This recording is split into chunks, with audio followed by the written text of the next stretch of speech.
Laurie Jones, and I am here with Corinne and Laurie Trumpet Williams, and we are going to explore some mixed media. But this month we've been playing a little bit with watercolor, which is not enough people seem to really think of watercolor in any way with mixed media. And I love to use watercolor either as a foundation or as collage pieces in my mixed media work. I just thought we'd do something different this month. And so what I'm going to do today is we're just going to make more papers that possibly we could use in a collage and explore some of the very distinct things about watercolors that are different from the normal collage papers we make. So I'm going to use mostly the Yasutomo sketch paper today. Laurie, I think you're going to use watercolor and then maybe Yes. some thinner calligraphy paper. Yes. And Corinne, are you going to use the Yasutomo? Yes. Okay, so let's go down and let's explore. Okay, so um, here we go. Okay. So, oh, and I have to double check that I've got this right because um, something's happened with our settings, Laurie, and I think, and I don't, so we want gallery. So everybody is seen, correct? So Okay. in the top corner, there's a couple of things there. If there's like the nine dots, like the Yeah. so if you pull that down and you choose, since you're the host, you choose gallery, Okay, I did. Okay. okay? And then I think there used to be something where you would, There used to be a speaker view and now there's not. And now there's right, something called right. dynamic It's gallery and I gone. don't know what it is. Okay. Sorry. So anyway, we're going to do it this way, hopefully, because last week's what happened is it just kept on every time somebody talked, it kept on going back to the speaker but it wasn't on speaker view. So it must have been on dynamic. Anyway, so here is my one of my favorite collage papers, Yasutomo sketch paper, which I get in pads like this. And so I'm going to start with using that. It is a really good weight. I think it's probably about I don't know, 60 pounds. I don't, it doesn't say what the poundage is. And I'm going to start on the shiny side of it. And one of the things that I'm going to explore today is what happens if we use stencils on watercolor paper. Now, what I know about this paper is it's not going to give us really good stencil results, but it's going to give us some patterns. So the first thing that I'm going to do is I'm going to start with a really bright color of some kind here. I'm going to go with a kind of an earthy, I think this is quinacridone sienna, kind of an earthy tone. And I'm going to explore what happens if I just put this. So I have this stencil down and I just put this right through with a thin glaze. And I think what you're going to see is it's going to bleed through a bit, but that's okay. And I'm also going to explore, maybe I should try something like a stamp instead. So here I've got just a makeup sponge and I'm using the makeup a little bit. And so it moves less with the makeup sponge. I'm also going to see what happens. So I don't want to use a whole lot of, I don't want to use a, well, and it really goes well on the paper towel if you miss the paper. Um, so I'm just going to play a little bit, but I'm also going to add some other colors in this too. So I'm just adding some watercolors, just making puddles and adding some watercolors and seeing what kind of paper. Now, one of the things that happens with watercolors is that they will, especially on these very soft papers, Laurie, I think if you use the calligraphy papers, you'll notice that they're going to move a whole lot. And you will get a illusion of a of whatever you're using for your stencil. But what's happening for me is I'm getting a lot of interesting patterns here. Now, because there is not a lot of sizing, this is sized for calligraphy, not watercolors. It really the colors are going to really sink in to my piece here. So they're not going to be as bright, but there's a place for things that aren't as bright. I'm going to end up putting another color in just down here.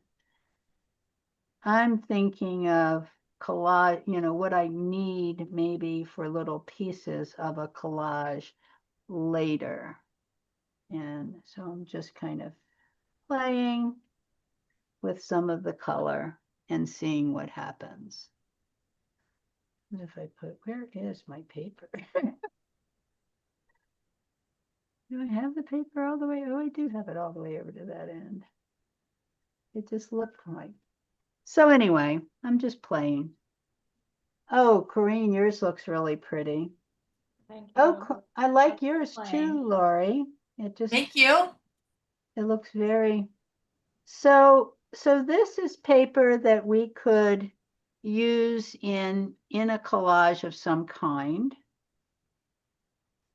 And after I do this, I can even pull up my stencil and then do, if I want, I can do more on it because I have all of this interesting pattern now there. And I can now, I'm free to, if I want to do stuff like glazing over it.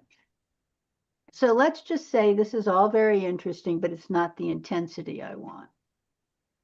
So is your paper, are your paints really dry? No. Okay, because mine are very wet and fluid and my paper is sopping wet. Okay, did you wet your paper beforehand? No, Well, maybe mine are drier than yours. Because yours is going on, when you pick it up, you're gonna see that it's going underneath, isn't it? yeah. Well, I don't Yeah, know. We'll see when I pick it up. But right. my Yeah. paper is, yeah, it is go, but it's leaving some interesting pattern. Right, it does leave interesting patterns. So depending on the wetness, do you see here down in the corner where I got that was really super wet Yes. with my red, it'll go right underneath and it'll make different colors. So this is not a perfectly things are going to stay in the sections that we want them to stay in. This is just another way of making patterns. Like see here now, I can just glaze this right over and I get another color happening up there. So I can choose to use some colors that, I can now glaze over this. And what's underneath is pretty much going to just stay. It may soften a very little bit, but I can end up with these interesting, luscious colors that are lighter and darker areas. So here I'm using quinacridone gold, and I'm getting this lovely little color happening here. And I may end up using something really different for that center. I don't want to lose too much of that blue. Well, maybe I'll use a green in there, this really light greeny, and see what happens. So now I have all of these beautiful patterns and colors that I've just kind of laid on and laid over and gotten all sorts of different effects. And because it is so it also probably went through the paper too, but it's really, now the other question that I had that I don't know because I've never, I've never done it. I'm going to try a different way on this side of the paper. I want to see what happens if I take another color and make a nice big. So yeah, I think that mine are of a little less wet than yours, Kareem. I think so. But I'm going to put this down now with a brush and see if this is working. Are you using which side of the paper are you using? Shiny. That's what I thought. Do you have paper towel under your paper? I do have paper towel under my paper, Oh, maybe that's the difference. but it's not really going super. See how it's not going super through? It's gone through a Yeah. little bit, I think but not that super mine through. was wet. But I One do of like, the, but I do love all of the patterns that it's yes, created. I love all of the patterns. And sometimes actually, and I was going to go over it later, sometimes what I do is I end up flipping it over when it's wet and adding another pattern in it. So, and even when it's really super wet, kind of using the stencil as a stamp. So I've done that quite a few times too. I do have interesting patterns. I'm gonna try another piece of paper. I'm gonna put this someplace to dry and try another piece of paper that's with dryer. Although Right. I do love some of these patterns that Yeah, are that's that. And see how where mine got very wet down here? mm-hmm. So I guess mine is just drier than yours. Okay, I'll try less water. And so I'm going to try to add, I don't know whether this is going to work because I do not know whether, so I'm actually working on that same piece of, same piece of paper. And look at this wonderful pattern I have in my um, paper towel. Oh, well. So I'm working on this other piece of paper here, and I'm going to make a really big pile of, I'm going to put a blue in here, and almost like a phthalo blue, so it's really bright. Because I want to see what happens when I really put a lot of water in this. I may end up not being able to use, I was hoping that I could use some salt trick with this paper, but I think that the salt trick's going to end up having to be on watercolor paper. So you're going to have to show the salt trick, Laurie, because Okay. can you see how this paper just absorbs like crazy the color? And because of that absorption, you actually don't get quite as much, you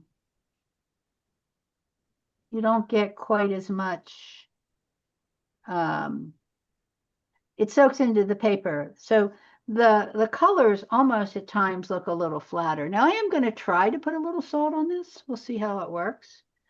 The salt theoretically is going to give you a few, it pulls the color out of the paper. But I think that the color is sinking into my paper so quickly that the salt is not going to do the usual salt work. So I'll have to show you salt on watercolor paper. Nice piece, Laurie. Now see, yours is so much more contained. How did you do that? I We made such a mess on ours, but I kind of like my mess. It's a glorious mess. Um, so I am going to take another piece of that paper and see what happens, or take a piece of watercolor paper. You know.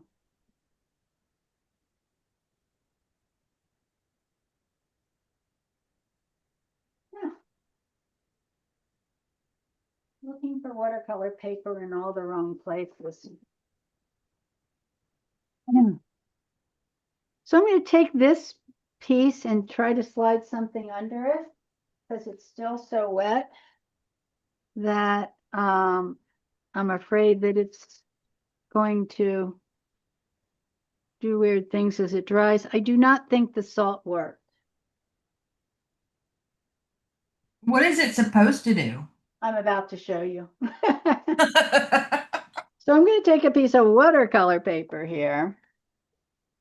And I am going to do the same thing. And one of the things that you're going to notice, I think, is so what happens, the difference between the papers that the calligraphy paper and the watercolor paper is basically sizing on the paper and the thickness of the paper.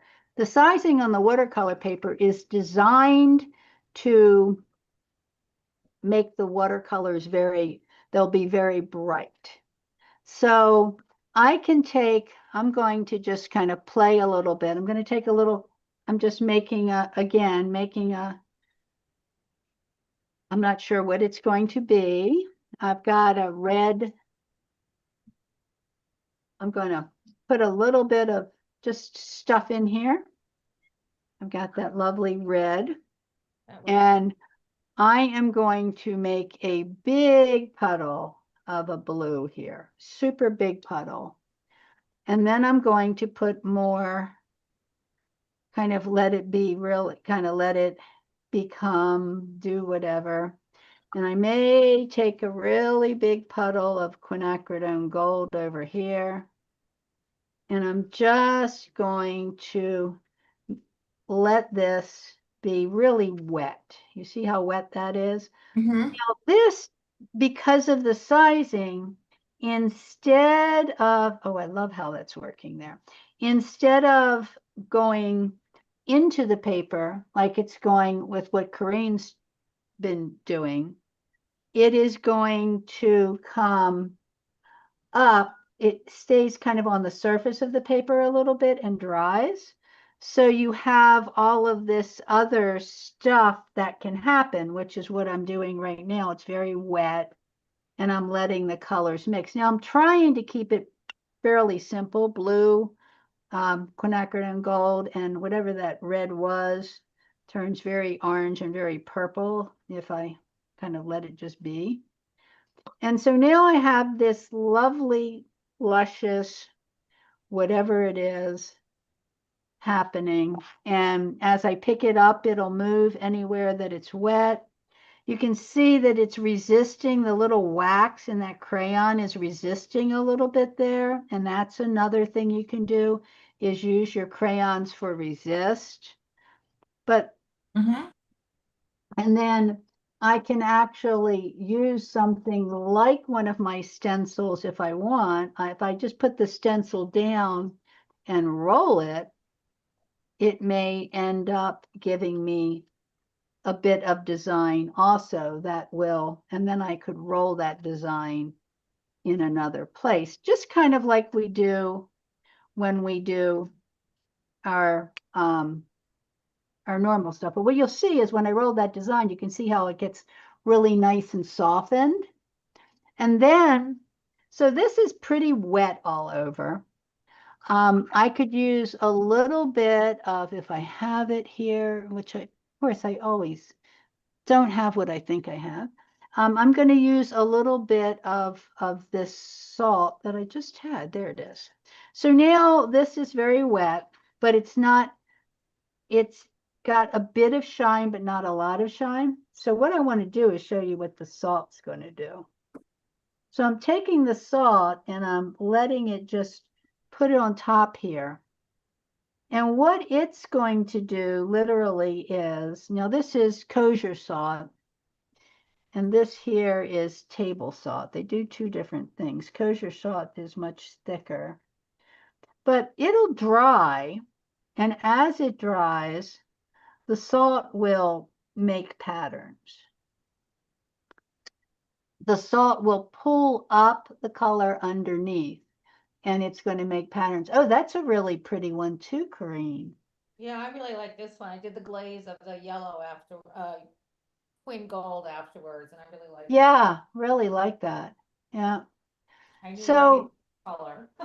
with the, watercolor paper has a little better sizing. And because I put it instead of, I did not wet the paper beforehand. I just put it on really super wet with the color, and then kept on putting really super wet color on it. It kind of did this just funky, it's everywhere, but it's very intense, and I like that intensity of it. So I think that's another really fun thing to do. And while it's wet, we can add, let's just say, so it's still a little wet over here. Now, if I add a little bit of the crayon in, if it if it's really wet, it'll usually, wasn't wet enough there. It would make it softer, but it didn't because it wasn't really wet enough. But I can still force it into places. I can still continue to play with it while it's really wet. But can you see now where all of those little dots are happening? That's the salt. Okay, yep. So that's what the salt will do. Now, the salt works best if it's in kind of dark areas or intense color areas. When you get down here into the lighter colors, it's harder to see it happening. Okay. Yeah. But the salt just picks the color out, and then you have to let it dry, and then you just wipe it off. But it will pull the color up out of the paper. But I mean, I can still go back if I want. Let us just say that I didn't put any salt up there. Up here, I want something else happening. I can still, I mean, there's like 15 million different things I can do. I can take that up there, and I can grab a palette knife like we did the other day, and I could just put a little bit of if it'll come out. Okay, so this one doesn't want to come out. I grabbed the tube that's evidently not working. Here we go. Oh, here we go. Okay, so I'm going to put a little bit of this on it. And then as I bring this across, now what you'll see is where it's soft, you see how it just, I mean, I can play with this palette knife too and bring some color down and through. And where it's wet, it'll just kind of become, or where it's dry, it'll end up giving me some really interesting texture. So there's so many different ways to play with watercolors. I love playing with watercolors. This one happens to be, this color happens to be quinacridone burnt orange, which plays well. But a lot of times, I mean, I cannot figure out how I can get some of these areas if it wasn't for just letting them become themselves. I just can't, it just You doesn't can't do it. It's not intentional, right? right. So It's not intentional. It's it's all intuitive. intuitive. It's all intuitive. That's what I'm saying. That it'll just all be what it's going to be. And I can run it, and I can play with it, and I can do whatever, and it's just going to end up being this whatever happens. And sometimes I think that it's just the fun of it is to just let these colors play together. You don't even necessarily need, so I'm going to take this. This is a deep phthalo color here. And I'm going to see if I can get this to run with another color on.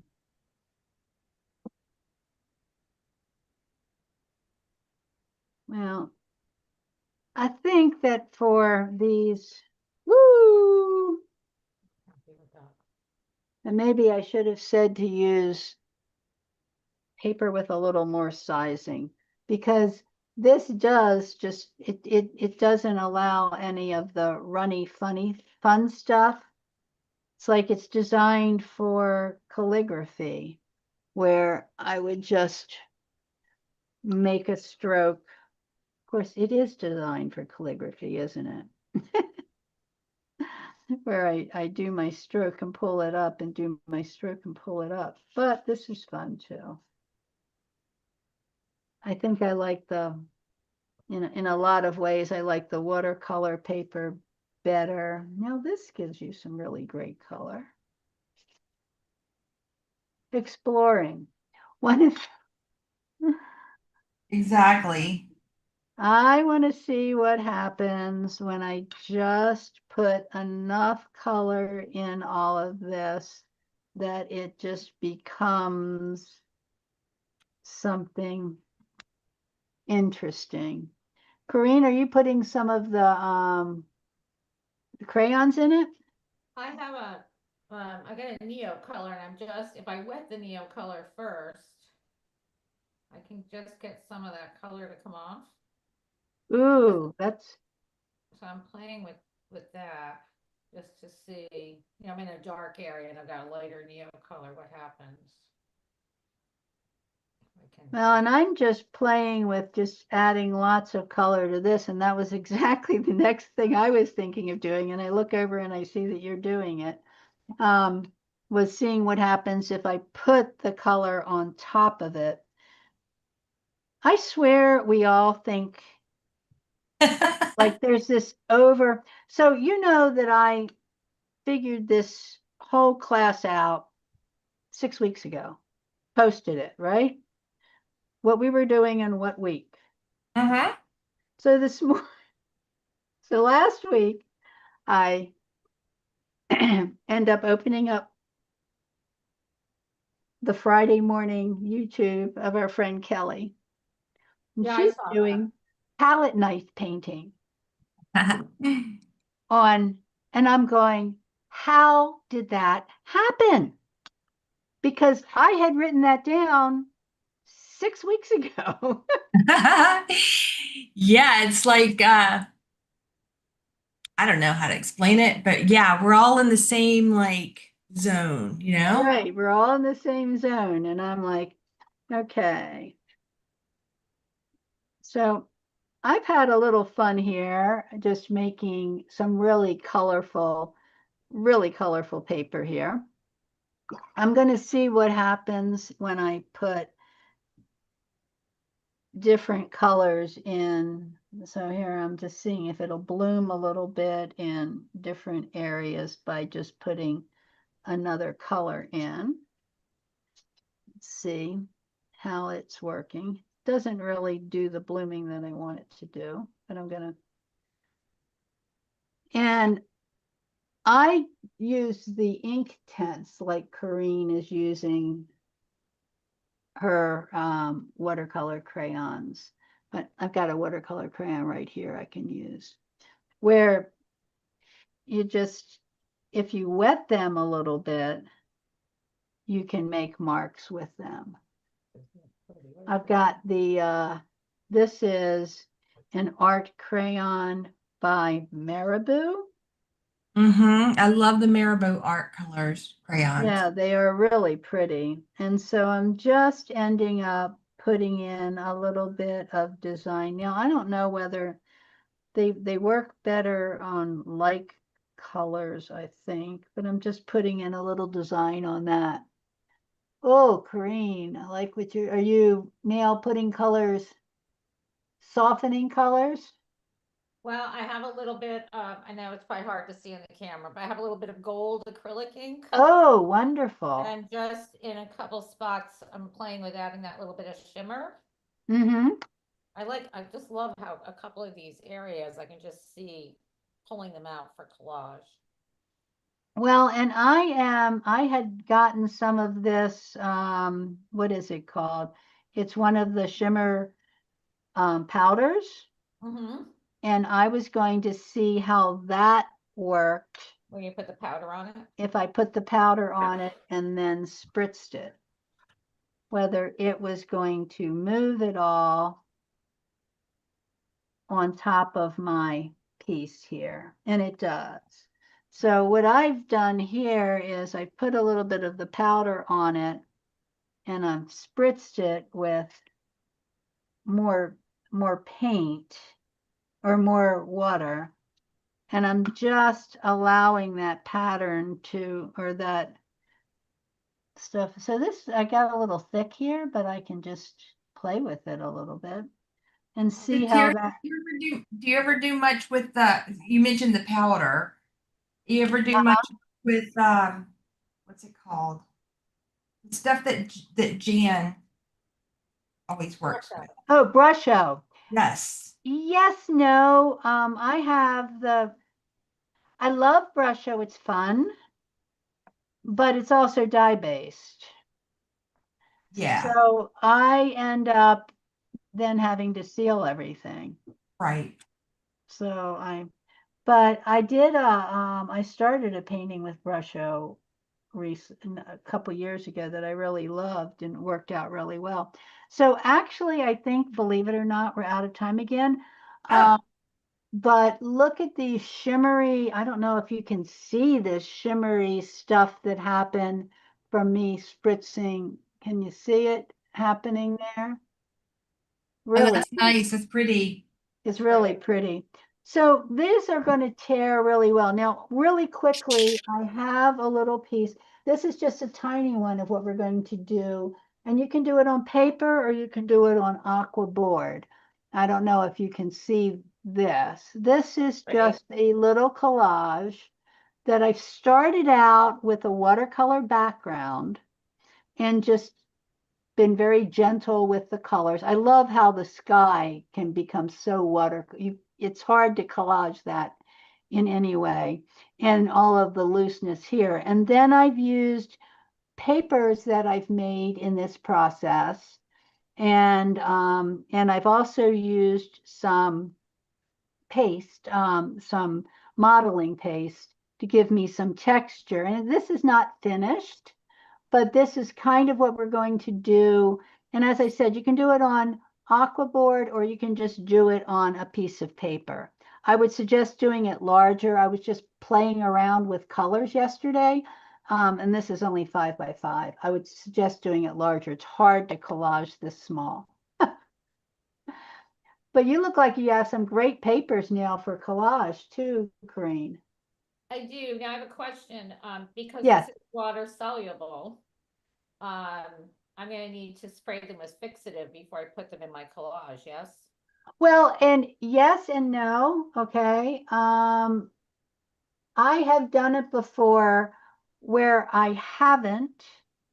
But the secret is you can only put it down with 1 or 2 coats. You can't. Right. But what I've done is you can either spray it or you can Put it face down on a gel plate. put a base down on a gel plate and take a print. But the other big reason that I'm doing this, Corinne, is that all of these papers are legal for cold wax and oil and any oil-based encaustic or any kind of oil-based paintings because there is no acrylic in them. Right. So one of my explorations is going to be to use, I think the project this month is going to use some of these in a cold wax and oil painting. Cool. So that we have another, I mean, these can be used and I've used them in collages without even, as long as you're not really working hard. This stuff is not moving very much. Look how, like if I do this, it's not moving in color. It's the pigment is attached to unless you really worry it a lot, it's not going to move a lot. But for safety's sake, you can either spray it or You see what it's not moving, Corinne? Mm-hmm. So for safety's sake, you can spray it. What the spray will do, it will enhance the colors. Okay. Okay, like Laurie, yours is lovely, all of those different patterns and colors that you've gotten. And That's pretty. yeah, it is really pretty. And I can see some real fun collages happening with them. Yeah, me too. I'm excited to. So give- I think this was a good exploration of alternative uses. We want to not all do the same, absolutely the same thing, and see what we can do. So Adele said hello, and Oh, hi. I forgot to say hi back. So but I'm gonna just give her a heart. And she says, Happy Memorial Day weekend. So Thank you. thank you guys. Now we are going to meet on Wednesday. Does that work with everybody here? Yes. Yes, Okay. on my calendar. So, but this is the patrons only one. So if you want to join the Wednesdays, you have to join the patrons at the www.exploremixedmedia.com. And we will all get together and we will make a collage using these papers, similar to what I have here.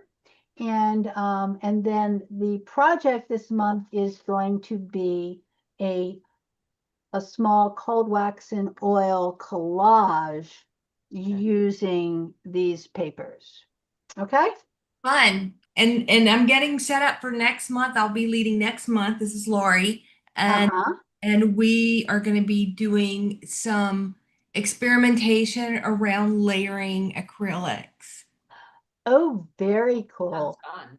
And I may not make the first week in June. I am doing a plein air paint out, and I think I'm required to be there at 11. Okay. Oh, and I'm sorry, Lori, I won't either the first Friday in June because I'll be on a plane coming home. Okay. Well, I'll run with it. Okay. Sorry, girls. No worries. Okay, so see you all soon, and I'll see you Wednesday night. And then next week, we're going to actually do watercolors on gel plate really quickly because we've Fun. not done that. Lots of Okay? fun. Okay, thank you Okay. for meeting. This was great. Thanks, Okay. Teri. Bye. Bye-bye. Bye.